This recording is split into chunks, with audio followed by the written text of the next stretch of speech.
And the NBI is pursuing efforts to identify alleged big-time rice smuggler David Tan. This report by Noel Perfecto.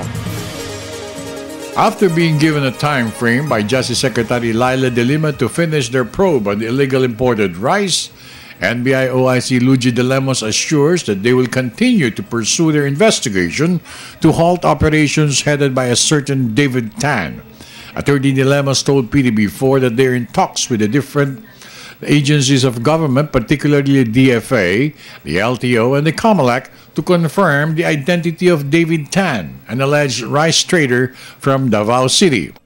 Tuloy-tuloy ang ating pag-iimbestiga dito dahil sa binigyan tayo ng order ni Secretary De Lima na i-reopen natin yung investigation tungkol dito sa na nai-refer sa atin ng Senado.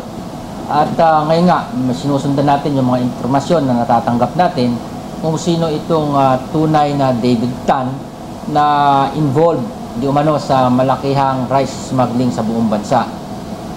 Itong mga informasyon na ito ay binigay rin natin at inatasan natin yung ating anti-graft division na sundan ito at i-verify hindi lamang sa ibang mga private entities kundi sa government agencies.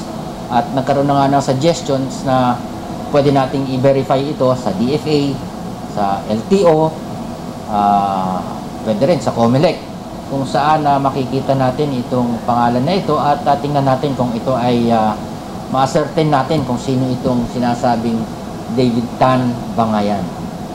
With this, he said, everyone will now know who the real David Tan alias Davidson Bangayan is. Meanwhile, FBI Chairman Emeritus Jesus Aranza stressed that they will help the NBI to identify and finally stop operations of David Tan. Aranza showed our team various documents that will help the NBI with their investigation on David Tan and the rice cartel in the country. Kaya ako binulgar ito sapagkat sabi ng NBI wala daw lead. Ay di, ito ang nandyan lahat itong kasong final ng Singaporean sa Calamba Court, nandyan ang affidavit, nandyan ang mga calling cards ni Davidson Bangayan, so tingnan na nila. Pero talaga ang alias pala nito ay David Tan. Pero ang tunay na pangalan nito is Davidson Bangayan. For the People's Television, I'm Noel Perfecto.